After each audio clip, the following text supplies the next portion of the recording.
네, 내가 몰랐던 1001가지 성경 이야기. 네, 읽겠습니다. 죄인의 기도, The Sinner's Prayer. 전통적 관행에 의하면, 그러니까 이때 전통적 관행은 이제 개신교가 아니라 이제 카톨릭을 말합니다. 죽음에 임박한 사람은 하나님이요 불쌍히 여기옵소서 나는 죄인으로소이다. 누가복음 18장. 죄인의 기도를 반드시 고백해야 한다. 우리 개신교는 이렇게 안 하죠. 카톨릭은 이렇게 합니다. 이 말은 교만한 바리새인과 자신의 죄를 고백한 세리에 대한 예수님의 비유에서 나온다. 이 나를 불쌍히 여기소서를 영어로 하면 Lord have mercy on me. 이제 mercy, M-E-R-C-Y를 씁니다. 주여 은혜를 주옵소서는 have mercy on me 이에요.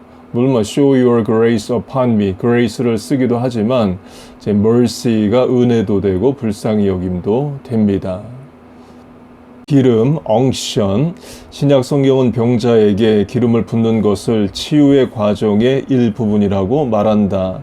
야고보서는 이 의식을 너희 중에 아픈 자가 있느냐 저는 교회의 장로들을 청할 것이요 그들은 주의 이름으로 기름을 바르며 위하여 기도할지니라. 야고보서 5장. 또한 예수님의 제자들도 많은 병인에게 기름을 발라 고치더라. 마가복음 6장. 가톨릭에서는 죽어가는 사람에게 기름을 붓는 것을 마지막 기름 부음, extreme unction이라고 한다. 우리는 이렇게 하지는 않습니다. 이 성경 시대의 기름은 오인먼트, 약으로도 쓰였습니다. 그러니까 지금 오인먼트 그러면 연고로 쓰이죠. 기름이 약으로 쓰였어요. 그래서 이때 기름을 바르라는 약을 사용하라의 뜻도 동시에 포함합니다. 계시록을 보면 안약을 사서 눈에 바르라는 말씀이 있죠. 이제 확대 적용하면 우리가 예수를 믿게 되면 약은 전혀 안 쓰고 기도만 한다가 아닙니다. 예방주사도 맞고 백신도 맞고 또 해열제도 맞고 하는 거예요. 하나님이 과학도 발전을 시키시고 의사도 사용을 하십니다. 누가복음과 사도행전의 저자 누가가 의사였죠. 그래서 우리가 믿음으로 치유를 기도하지만 하나님이 이미 발전시켜 놓으신 그 약을 우리가 사용을 하는 거예요. 그러나 이제 약을 믿는 게 아니라 하나님을 우리는 믿습니다. 음악 제조자 선교, 텐트 메이킹 미니스트리 또는 텐트 메이커 미션. 위대한 사도 바울은 당시 대부분 유대인과 같이 생업을 가졌고 자신의 일생의 일이 복음을 전파하는 것이 된 후에도 천막 제조를 생업으로 계속했다. 바울의 가까운 친구 프리실라와 아퀴라 부부도 같은 일을 했다. 사도행전 18장. 오늘날 천막 제조자 선교라는 말을 할 때에 생업을 위해 일을 하면서 사례를 전혀 받지 않거나 적은 사례를 받는 선교사를 뜻한다. 이 바울은 자기의 직업인 텐트 만드는 일을 선교의 도구로 썼습니다. 예를 들면 이제 로마를 살다가 쫓겨난 아굴라 브리스길라가 고린도, 지금의 그리스 아테네에서 1시간 정도 떨어져 있는 고린도로 오게 됩니다. 이 아굴라 브리스길라도 천막 만드는 자였어요. 우리식으로 하면 건축업자 비슷한 업종이고 당시에 인기 있는 직업이고 고도의 기술을 요하는 이제 전문직이었습니다. 바울과 직업이 같기 때문에 같이 만나게 되고 같이 일하고 복음을 전하고 마음문을 열고 바울의 동역자가 됩니다. 바꿔 말하면 내 직업이 전문성이 대인관계가 취미가 만나는 사람들에게 곧 교집합에 있는 사람들에게 복음을 전할 사명이 있습니다. 의료 선교하겠다. 그러면 의사 간호사 되면 좋죠. 법조인 선교하겠다. 변호사, 판사, 검사 되면 좋습니다. 군 선교하겠다. 군인 되면 되는 거예요.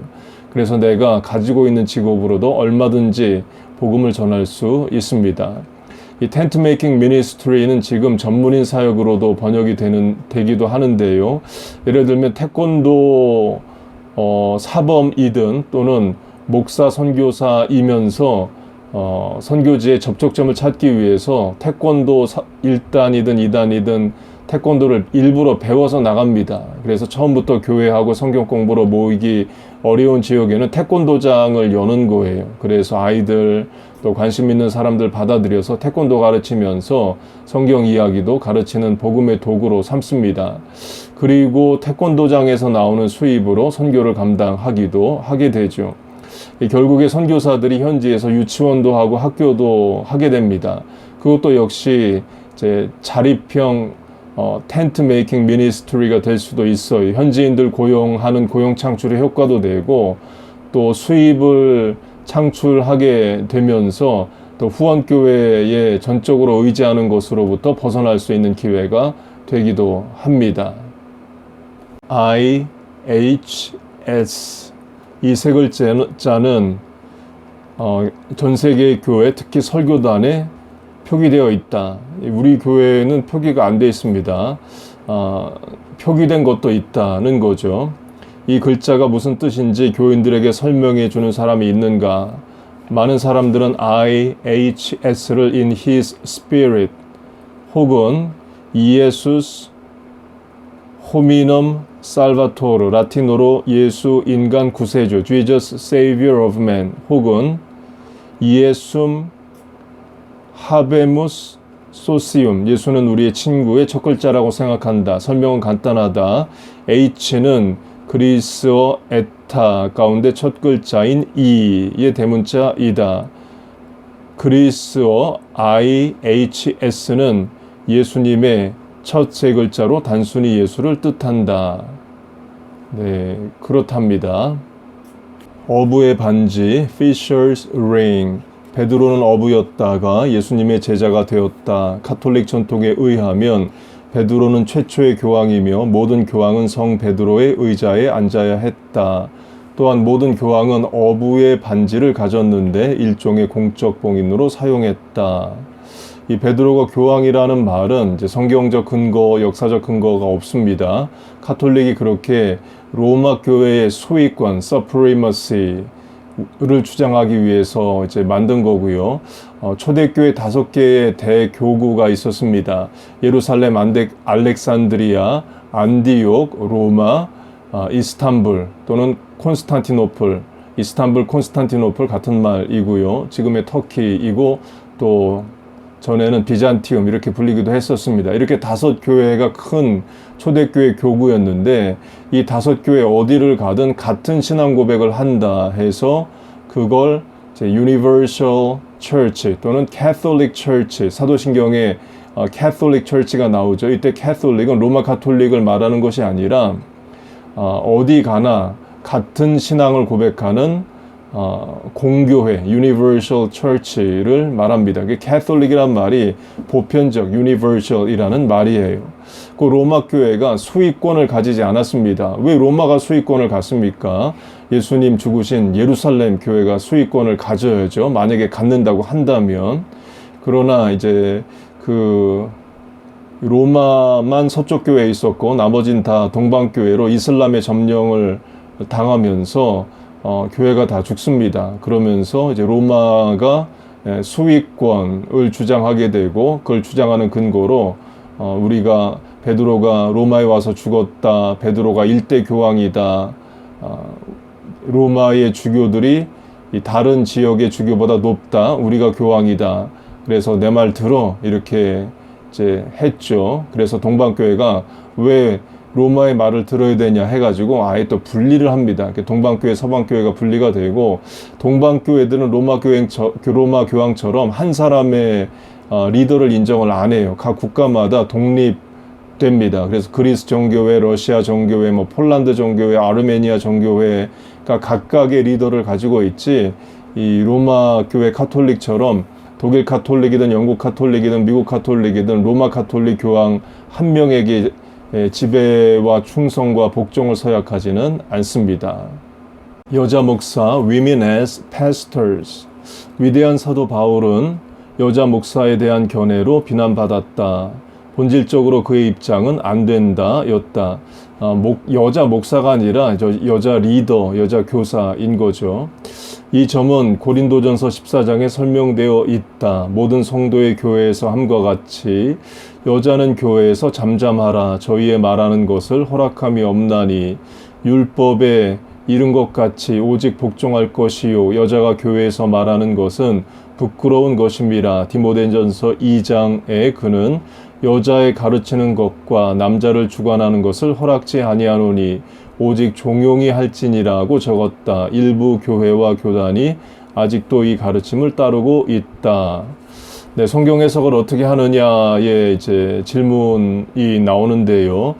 제가 속한 교단 Reformed Church in America와 제가 공부했던 한국의 예장 통합 장로교회와 또 미국의 PCUSA 교단의 입장에서 말씀을 드리겠습니다.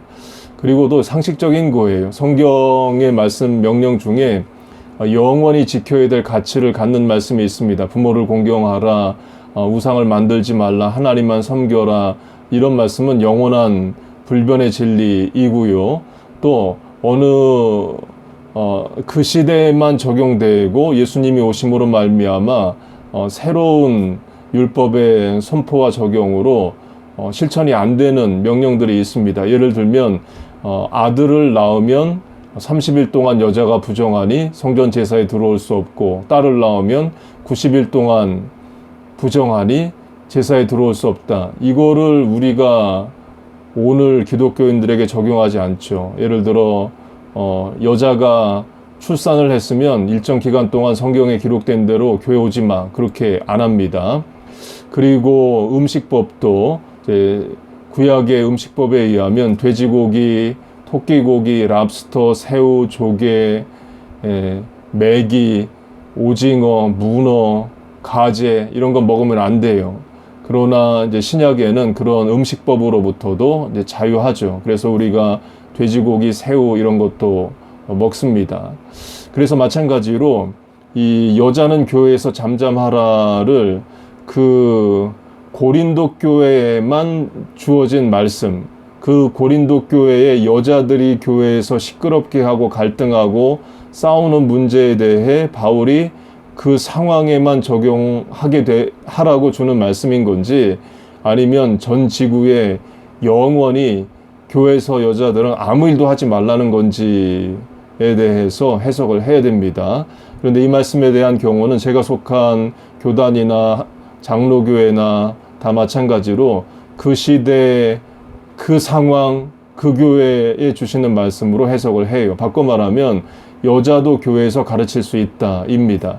이미 그렇게 하고 있죠. 여자분들 성가대도 하고 있고, 여자분들이 교회학교 교사도 하고, 여자분들이 구역장이 돼서 구역 말씀 인도도 하고 다 하잖아요.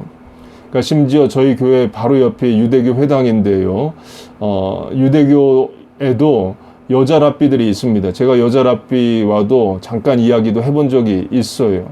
그리고도 이미 미국 교회든 한국 교회든 여자 목사, 여자 장로 다 있죠.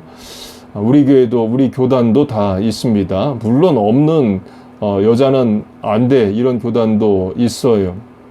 그러나 저는 제가 속한 교단과 교회의 방침을 따릅니다. 만약에 제가 나는 여자가 교회에서 성가대하고 교사하고 구역장하고 목사하는 거 반대한다 그러면 그런 교단으로 가야죠.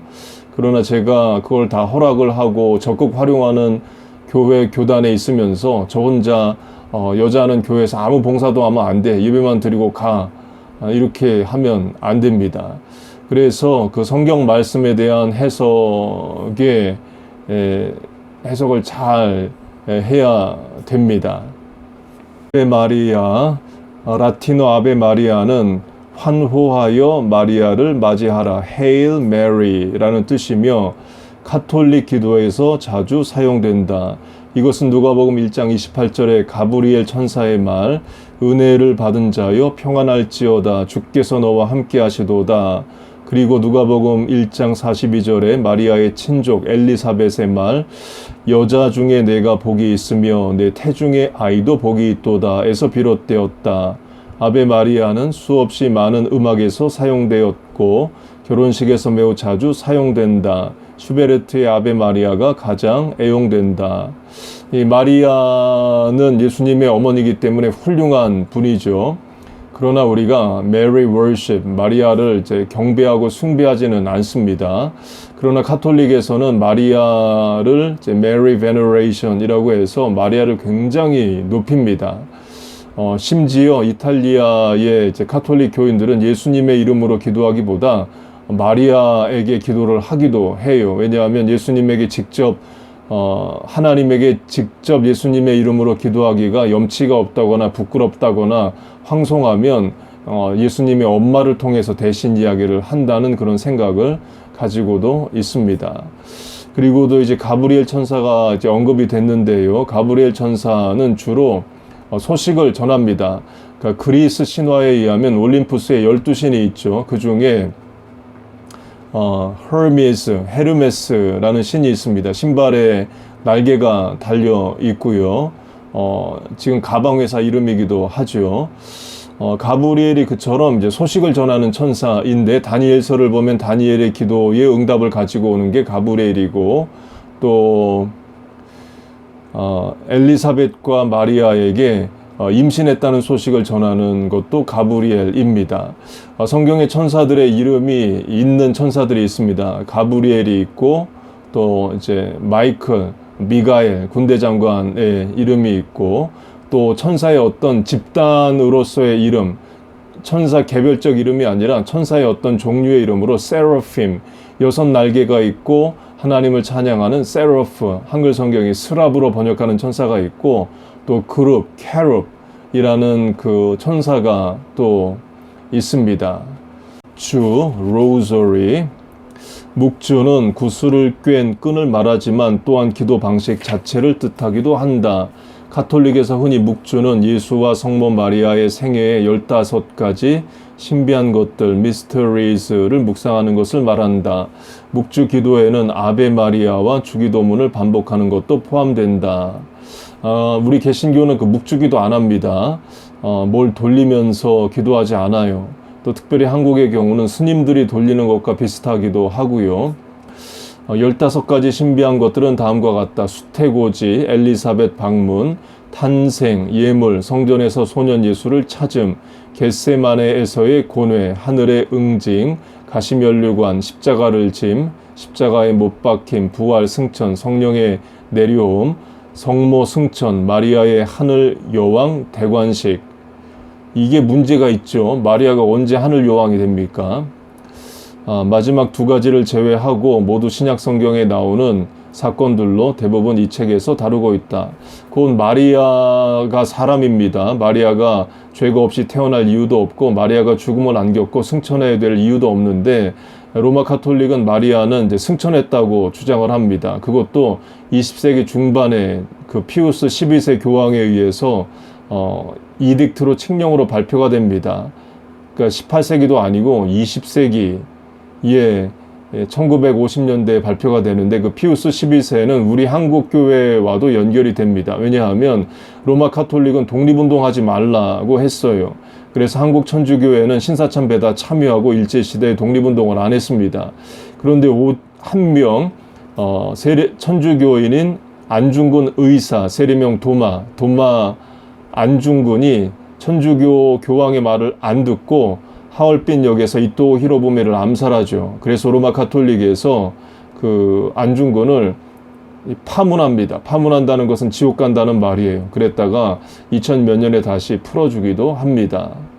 마리아 훌륭한 분이지만 예수님의 어머니로 훌륭한 성도지만 하늘 여왕이 됐다더니 또는 뭐 승천했다더니 그런 것은 틀린 거예요.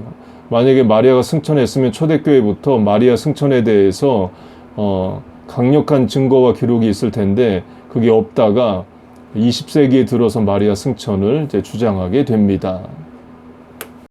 성흔, 스티그마타, 영어로 하면 스티그마이죠. 사도 바울은 갈라디아서 6장에서 말하기를 내가 내 몸에 예수의 흔적을 가졌노라고 했다. 이 흔적이 헬라어로 스티그마입니다. 그는 신앙 때문에 받은 각종 벌로 입은 상처를 뜻하는 것 같다. 이 40에 하나 감한 매 39대씩 맞는 채찍질을 맞고 돌에 맞았으니 바울의 몸이 얼마나 상처가 많겠어요.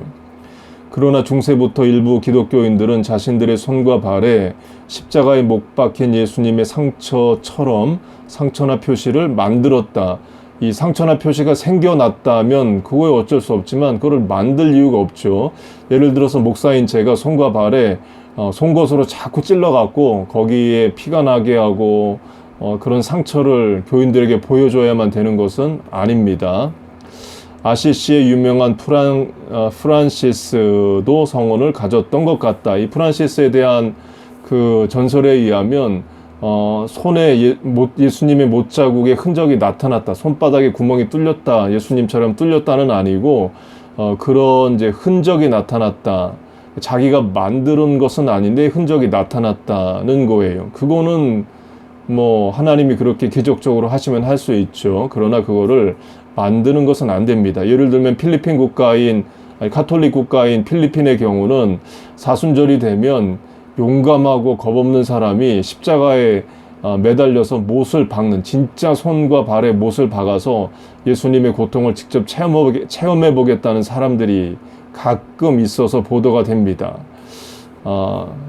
개인적 경험으로 유익할 수 있지만 꼭 그렇게 해야 되는 것은 아니에요. 자기 십자가를 지고 나를 따르라는 진짜 손바닥과 발바닥에 1년에 한 차례씩 나무에 못을 박아서 고통을 느끼라 보다는 예수님을 따르는 순교적 각오로 삶에서 언행심사 신운섭한 희생과 손해를 감수하고 하나님을 위해 살라로 적용하여 말할 수 있습니다. 네, 추가로 또 한 가지 재밌는 거 말씀을 드리면 이제 코로나 바이러스 때문에 예배로 못 모이고 있습니다. 우리 교회 바로 옆에 유대교 회당도 우리보다 한 주인가 두 주 먼저 예배를 이제 금지했습니다. 그러면 그 주이시 회당은 예배를 어떻게 드리느냐? 라이브 스트리밍으로, 그러니까 현장 중계로 합니다. Zoom, Z-O-O-M 이라는 것을 이제 써서 한대요. 그렇게 하는 교회들도, 개신교회들도 많죠. 또 재밌는 것은 우리 교회 옆에 회당이 음식 만드는 거, 쿠킹, 이거를 그 회당 교인들에게 또 생방송으로 한답니다. 유대교의 전통 음식을 만드는 방법일 수도 있고 또는 뭐 일반 쿠킹일 수도 있죠. 우리 개신교회는 그 정도까지는 안 하죠. 성경 공부를 영상으로 온라인으로 한다든지 예배 중계는 해도 요리 만들기를 교회가 나서서 하지는 않아요. 또 이제 특이한 것은 우리 교회 옆에 회당은 일주일에 2번씩 빙고를 합니다.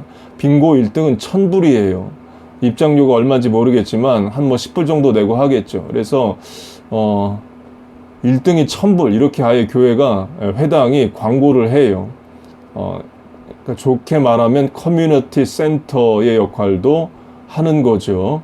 그래서 일종의 건전한 오락도 회당이 합니다. 물론 교회는 그렇게 안 합니다.